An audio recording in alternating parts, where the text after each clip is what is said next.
I welcome you all in this class. Topics for discussion in this class are common success story of India and Pakistan and common failures of India and Pakistan. So let us discuss about the common success story of India and Pakistan. जैसा आप जानते हैं India और पाकिस्तान दोनों को 1947 में आज़ादी मिली। दोनों ही देशों ने इकोनॉमिक ग्रोथ एंड डेवलपमेंट के लिए सेम स्ट्रेटजी को फॉलो किया। दोनों ही देशों ने मिक्स्ड इकोनॉमी ग्रोथ मॉडल को अडॉप्ट किया। दोनों ही देशों में प्राइवेट सेक्टर की जगह पब्लिक सेक्टर को ज़्यादा लीडिंग रोल दिया गया इकोनॉमिक डेवलपमेंट के लिए। दोनों ही देशों ने इकोनॉमिक प्लानिंग को फॉलो किया। दोनों ही देशों में इनवर्ड लुकिंग ट्रेड स्ट्रैटेजी को फॉलो किया गया, जिसको हम इंपोर्ट सब्स्टिट्यूशन पॉलिसी भी कहते हैं।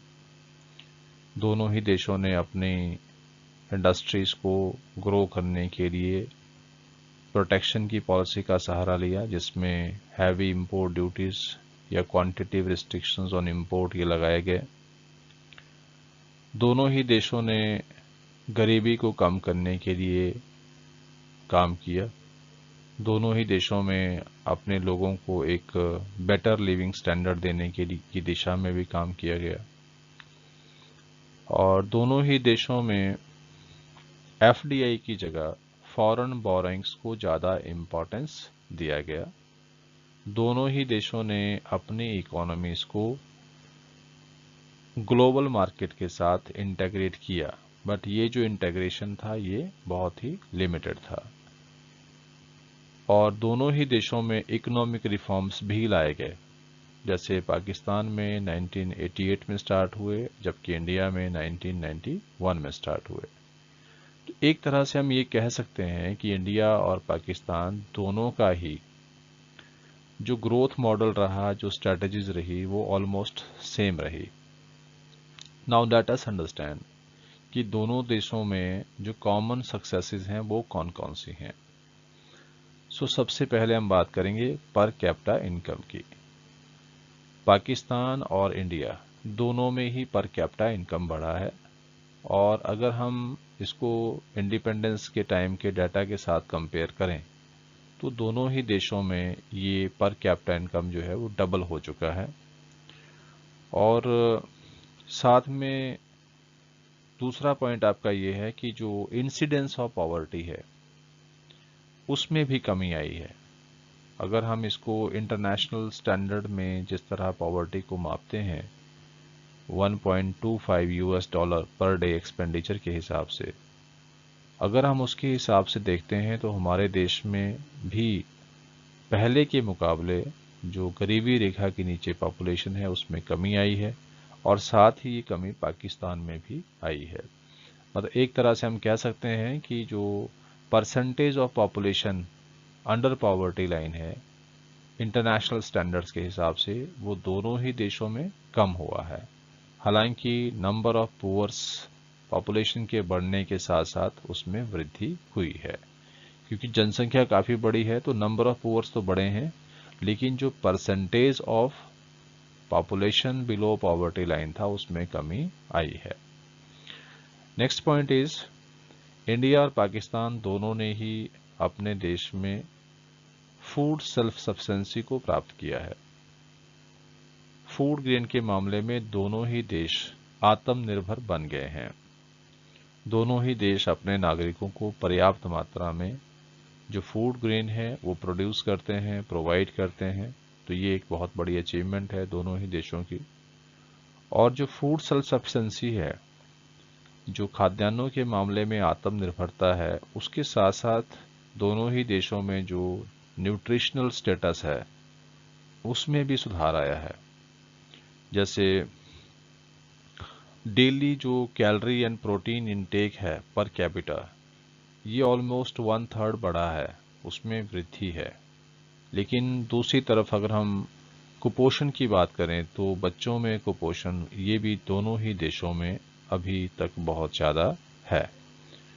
एंड नेक्स्ट इज कि दोनों ही देशों में एक इकोनॉमिक के पॉइंट ऑफ व्यू से अगर हम बात करें तो एक मॉडर्न सेक्टर भी है और एक ट्रेडिशनल सेक्टर भी है।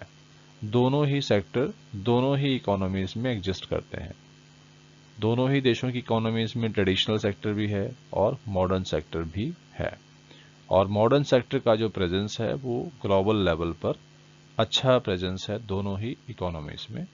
तो इस तरह से हम कह सकते हैं कि इंडिया और पाकिस्तान दोनों में ही पर कैपिटा इनकम डबल हुआ है। गरीबी के नीचे रहने वाली जनसंख्या जो है उसमें परसेंटेज फॉर्म में कमी आई है। और दोनों ही देशों में सेल्फ सफिशिएंसी ऑफ फूड ये प्राप्त हुआ है। न्यूट्रिशनल लेवल बढ़ा है। और दोनों ही देशों में ट्रेडिशनल सेक्टर के साथ साथ जो मॉडर्न सेक्टर है उसमें भी काफ़ी ग्रोथ हुई है। So these were the common success stories of India and Pakistan. Let us discuss about the common failures of India and Pakistan. First failure is the failure of inward looking trade strategy.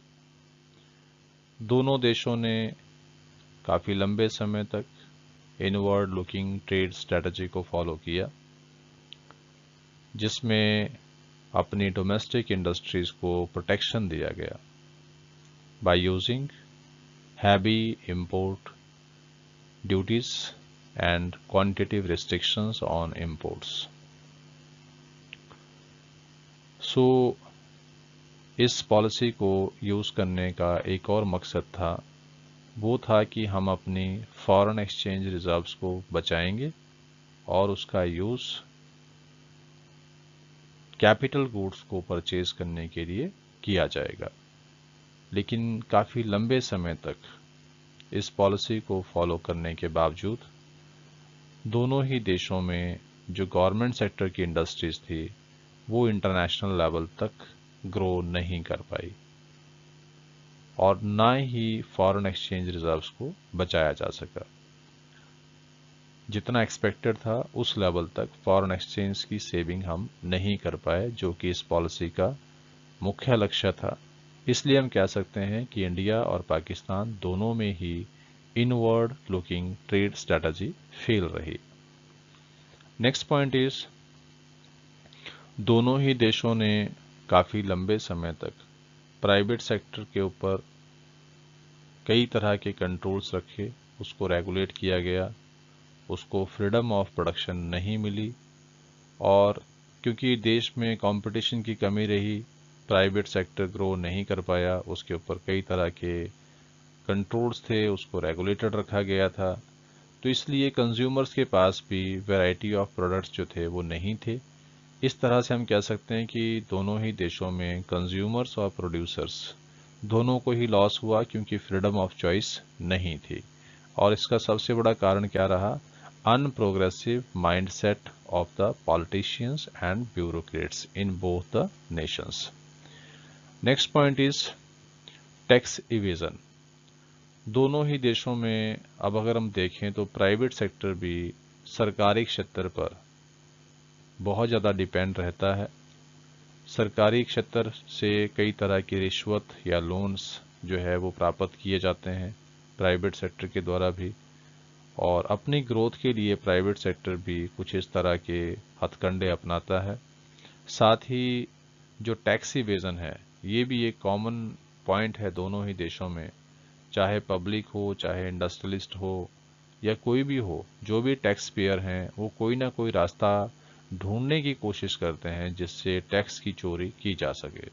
तो tax evasion जो है ये एक तरह से national hobby है दोनों ही देशों में। So these were the 3 points of failures.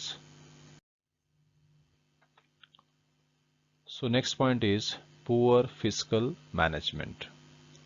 दोनों ही देशों में फिस्कल मैनेजमेंट काफ़ी ज़्यादा निराशाजनक रहा है।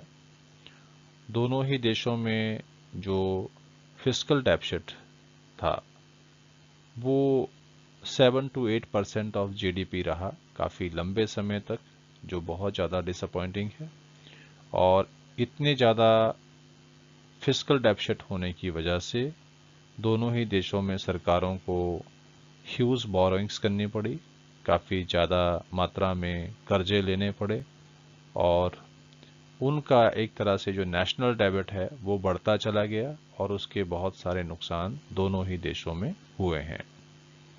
Next point is expenditure of tax revenue is not productive. तो टैक्स से जो रेवेन्यू सरकार इकट्ठा करती है उसमें से ज़्यादातर हिस्सा डिफेंस एक्सपेंडिचर्स पर जाता है और इंटरनल डेब्ट सर्विसेज पे जाता है।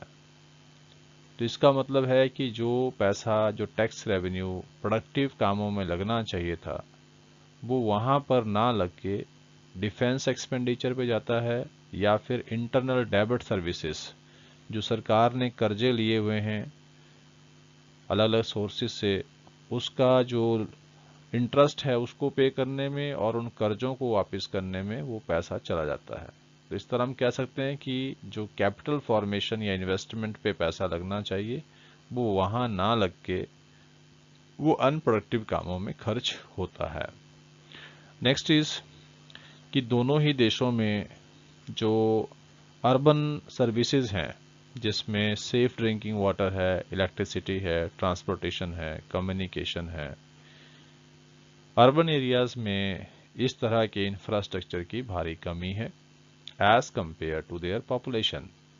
क्योंकि शहरों में ज़्यादा पॉपुलेशन बसना चाहती है, बसी भी है, लेकिन शहरों की जो स्थिति है वो भी ज़्यादा अच्छी नहीं है, क्योंकि उसमें हैवी प्रेशर और पॉपुलेशन होने की वजह से जो अर्बन फैसिलिटीज़ हमें चाहिए उसकी भारी कमी है। नेक्स्ट इज़ कि दोनों ही देशों में जो लीडरशिप है या देश की सरकार है उसको सोशल वेलफेयर के लिए ज़्यादा सिंसियर एफर्ट्स करने अभी बाकी हैं। दोनों ही देशों में पॉलिटिशियंस को ज़्यादा सिंसियर होना होगा ताकि सोशल वेलफेयर को बढ़ाया जा सके।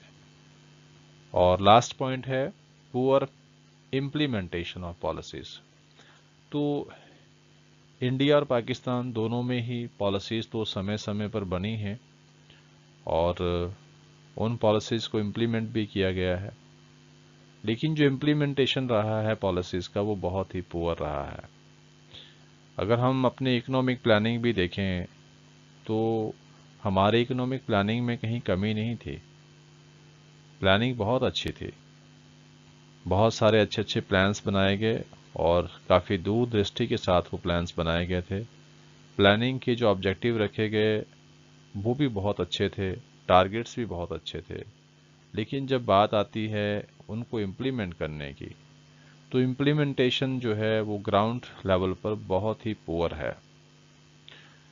जिन योजनाओं को बनाया गया जिसका फ़ायदा पुअर सेक्शन को मिलना चाहिए था वो उसको नहीं मिला, और सरकारी उद्योगों को जहां ग्रो करना चाहिए था या जहां अच्छी परफॉर्मेंस करनी चाहिए थी उसकी बजाय वहां पर पुअर मैनेजमेंट हुआ, बहुत तरह की परेशानी आई, ह्यूज लॉसेस इंडस्ट्रीज को झेलने पड़े। तो अल्टीमेटली पॉलिसीज तो बनी लेकिन उनको सही तरीके से इम्प्लीमेंट नहीं किया गया। सरकारी क्षेत्र एक तरह से लूटपाट का क्षेत्र रह गया और लोगों को जो एक डिज़ायर्ड रिजल्ट जो चाहिए थे इन सर्विसेज से या इस तरह की पॉलिसीज से वो लोगों को नहीं मिल पाए। So these were the some common failures of India and Pakistan.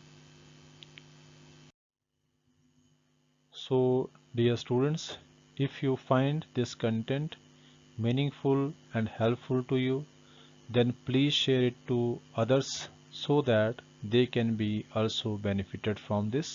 Thank you.